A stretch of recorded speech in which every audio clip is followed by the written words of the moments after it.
Next video, Gamelyn Games Tiny Epic Quest. Okay, there it is. Tiny Epic Quest. It was Chris that introduced most of us down at the bunker to the whole Gamelyn Games things. Love them. Look, tiny box, okay, relatively tiny. It's not quite luchador tiny, but it's tiny, and yet inside, massive game. All their games so far seem to follow this format of small footprint for the box, small footprint for the game, but each game is its own thing, it's its own theme, it's its own rules. So we're not even looking at, 5 boxes on the shelf all using the same mechanic and just a different overlay. Each one is something different, so you're getting a different game, a different feel, a different vibe, and a different theme out of everything. Tiny Epic Galaxies have played, Tiny Epic Western I want to get, it looks lovely, and you can get bullet-shaped dice and all that. There is expansions for them, and they're really straightforward. They're simple, they're approachable, but there's a strategy and there is a good, worthwhile game in there as well, which passes, well, it's us, so it normally passes a couple of hours because we're a bit sort of dense, really. But if you're, a clued up, switched on gamer, you'll probably be talking 45 minutes to an hour per each of the games. Tiny Epic Quest obviously is the one I've got because that's the one that's on the table. So that's the one we're going to talk about, and I'll show you some of the workings and goings on there. Try and give you an impression of how this one works, but bear in mind this then has nothing to do with how any of the other Gamelyn games work. Value for money there too. So let's have a little look-see, shall we? Okay, so that's pretty much everything laid out for you and the game map set up.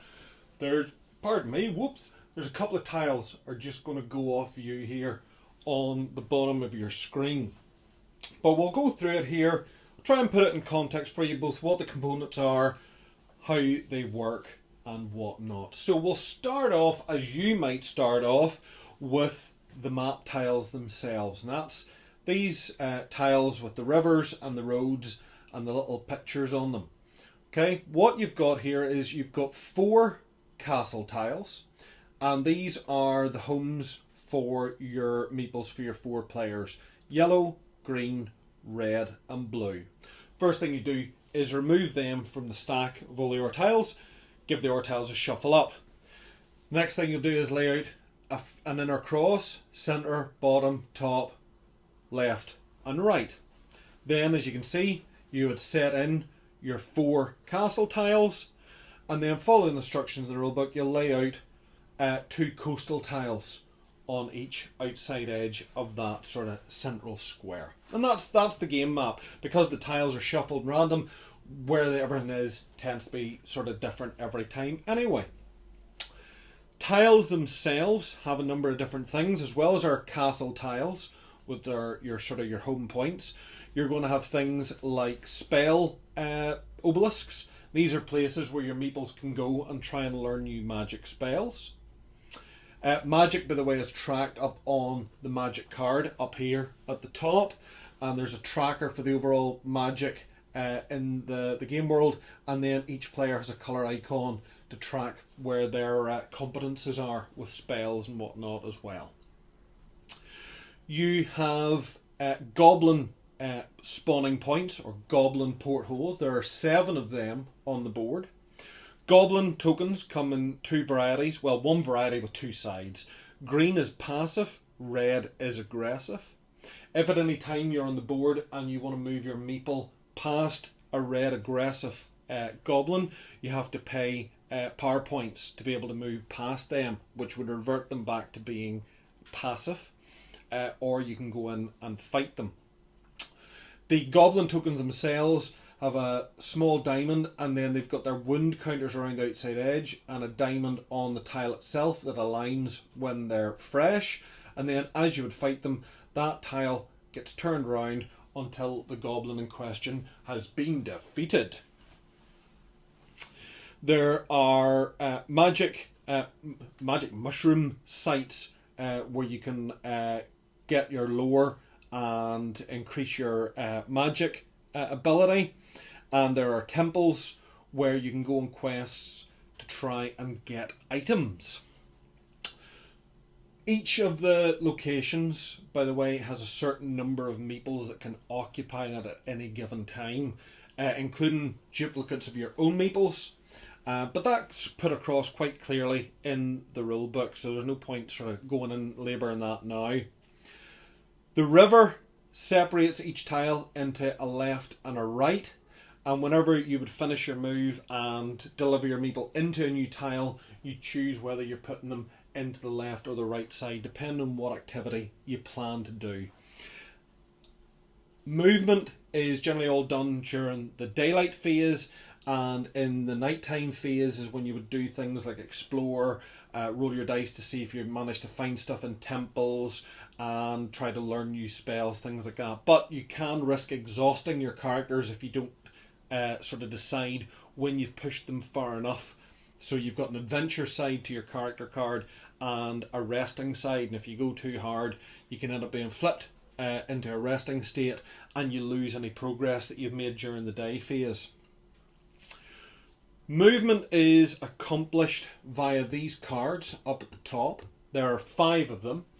The lead player in each turn chooses which mode of transport to be used. They would then select that card and it gets slid up to show that it's active. As each player's turn then comes, they can elect to either use that form of transport or to remain idle if it's of no advantage to them. So the modes of transport, just so you know, by horse you can go left or right along a road any number of tiles, bearing in mind that if there's aggressive goblins on the tile, you have to pay power points to be able to move past them. You have by ship. The outer edge of the map represents then the coast. So if you have a meeple in one of the outer tiles and by ship is active, you can choose to move your meeple to any one of the other outer edge tiles. By raft, raft moves up and down river. So again, you can move your meeple from whatever tile he's in to any other tile in the stack up and down that river. By griffin, griffin is diagonal movement. So whatever tile you've been, you can move out diagonally from it any number of tiles that you can. And finally by foot, which is whatever tile you're in, you can move to any other adjacent tile in any direction. So by foot is by far the most sort of versatile means of movement, but you move the least distance. And since it's the active player each time picks, you can end up finding that you're maybe a bit hamstrung. But you do have 3 meeples in your team, so you can be moving on 3 different directions, 3 different quests at a time.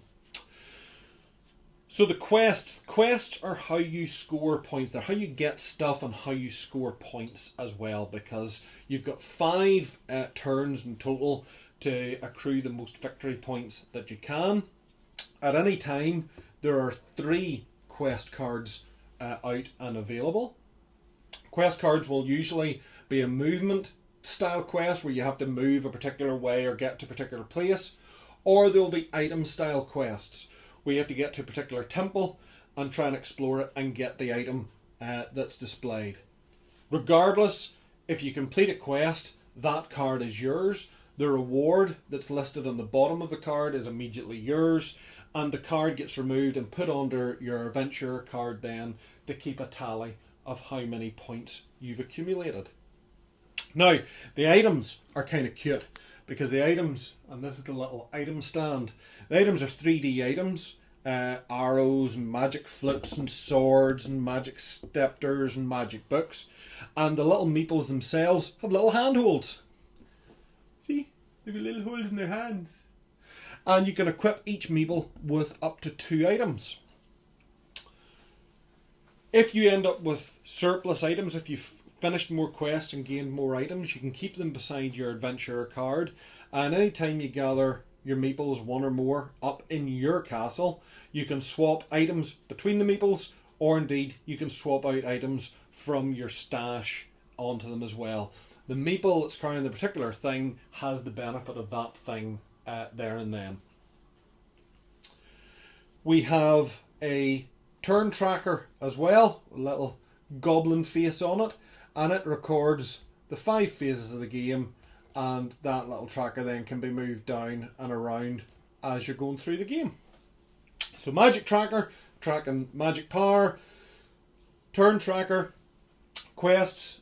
At the end of turn, if quests haven't been completed, one gets dropped off the end, the rest gets slid down, a new quest is drawn from the deck and face up turned for the players to be able to participate in, and anyone can chase any of the quests. There is a little sort of turn order that the first person to arrive at a temple, if there's multiple players at a temple, it's the first person who've got a meeple there come the questing phase is able to tackle that. And then the adventure dice are how you will sort out successes and failures and the different things that you can do on the quests.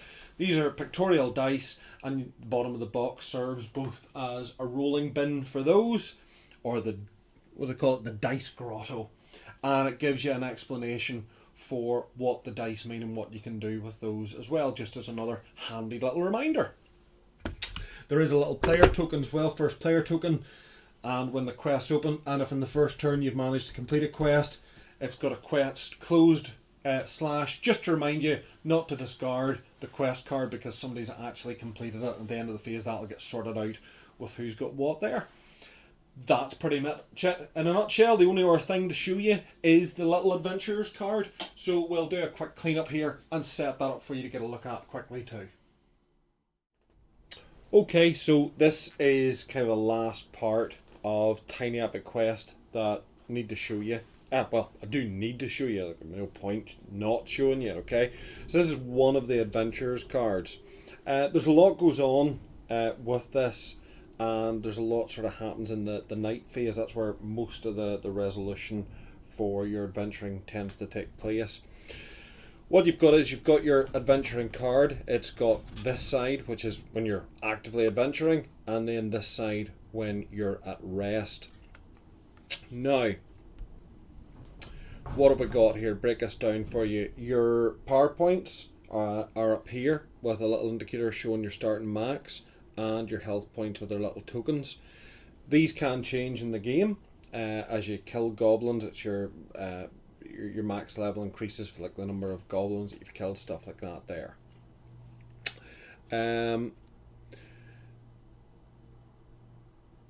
I lost track of what I wanted to say next. Wanted to come down to these legendary items. These are all on your card. Okay, you don't have them as such, but beside each legendary item there is temples, and whenever you have explored and conquered these temples, as you do it, your legendary item will move along the tracker, and at the end, once you've achieved the goals in the temples, you now have those legendary items and you can equip those onto your meeples and start using them and the benefits that they bestow onto your people. And then you've got this area down here for stacking and storing your completed quest cards for your victory points. Now what happens is once the day phase and you've moved all your people about is completed, you then come to the night phase, and that's where the adventure resolution takes place, particularly with the dice and the outline of what transpires. So what will sort of occur is once you have finished your day turn, whoever's the active player, whoever's got the dice at the minute, the active player will roll those, and he'll resolve them in terms of what's laid out in this card. Now everyone's card's essentially the same. Now the first line is pretty much about taking damage. It's either fighting and taking damage from goblins, or taking magical damage, or possibly gaining power. Once the player has resolved any of these, he then can resolve these ones down here. In terms of the torch and scroll, if you get those, you can advance your meeples that are exploring temples up to the next stage on the temple quest. And if they've got the green one, they can attack a goblin and have a go at fighting them if they're in the square with an active goblin. Now the interesting thing is that first player, once he's done these dice and the results can be used by all the other players as well. So once he has dealt with, once he has rolled his dice and has resolved taking damage, gaining power, or magical, anything that's left, all adventuring players can then use those symbols towards their own adventures as well. Once it's done that, passes the dice to the next player, and they do their night phase, rolling the dice, and again resolving in that order, and then everyone again can take advantage of the results that are left to try and advance their characters. Now, the danger is, of course, that you're taking damage, you're taking power damage, and you're taking health damage. If you end up being exhausted, going down to 0 on those, you're forced to flip your card onto the rest side. You don't choose to, you've been made to. And as a result, all your heroes on portals or obelisks or on the last space of a temple must return to your castle. So you're forced to take all those people and send them back into the middle of the map to your home castle, and then in the next day phase you're starting again. The side benefit from that is you do get to restore 1 point of health or 1 point of power. And that's you, and all the rest of your heroes. If they're in any other location, they can stay where they are. So, you know, I'm trying to think of I've forgotten sort of what the other options of where they are, but I suppose that's why it lists where they have to be, because my poor befuddled brain isn't going to play ball with me now at this time of the night for some reason. So taking damage takes down your health points, obviously. Taking magic damage. Now the magic level, remember the magic tracker we talked about earlier?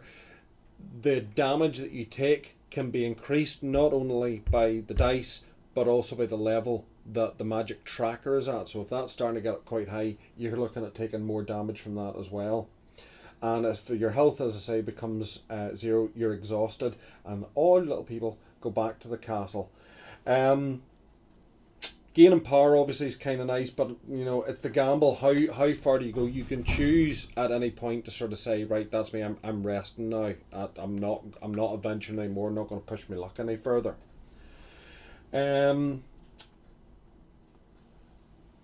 Any player who's still adventuring or who has a hero in a temple can advance that hero if they get the torch or the scroll, and by spending 2 power as well. That can be added with the scroll or torch paired up, but doesn't have to be. And you can do it as many times as you can afford to do it, I suppose. But again, you're pushing your luck a little bit, and that's the thing. Are you going to try and play the sort of the safe game, or are you going to take a few risks? Because, as I say, getting sent back to the castle can be a bit of a bummer, especially when you're all competing for those points. The ledger items obviously are cool. You know, that's cool. I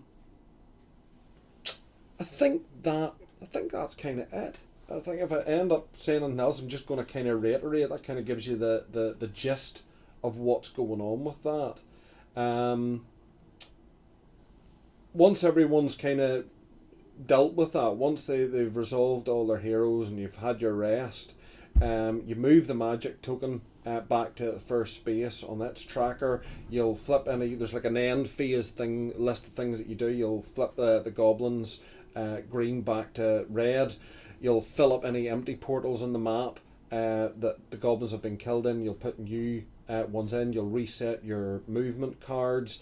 The first player token, if none of the quests have been done, it's sort of sitting on the first of the 3 quests that are open. So that quest gets binned. The next one, the rest slide down and new ones turned out, and then the player token's handed to the next player for starting that. And of course, you advance the round token once everyone's done that. The round moves forward. Remember, you're playing for 5 rounds trying to get the most score. And the game overall ends then at the completion of the 5th round's night phase. So you do get that final chance to get all your bits and pieces gathered up. The only other thing worth sort of firing at you there, because I did say this was the Deluxe Edition, just going to slide them out of the road, and the Deluxe Edition also comes with a little tiny rulebook and a little set of golden mushrooms, and there are a set of extra tiles as well for the golden mushroom adventure. I think it's 3 tiles, isn't it? Yeah, 3 map cards. And basically what that is, you'll swap out the 3 cards that it tells you from the map deck, replace it with the golden mushroom tiles, and then the goblins have captured the little mushroom people, and and you have to try and rescue them. You don't have to. You can carry on doing the normal quest, but you can rescue the little mushroom people. You take them back to their little sort of mushroom sanctuaries, and it reactivates them, and you get cool bonuses for that. Just adds another little cutesy adventure to the whole thing, another flavour to it as well, and that's kind of nice. Just kind of cute. Bit Mario, but I like that too. Little golden mushrooms. Look at them. Really cute. Wee smiley faces. Hello. So there you go. That's it, kids. That's everything. Tiny epic quest in a tiny box, but a big adventure. Check it out. Oh, I suppose I should have really thrown the box or something there for the end of that. Oh, there's the rulebook. Tiny epic quest. Check it out.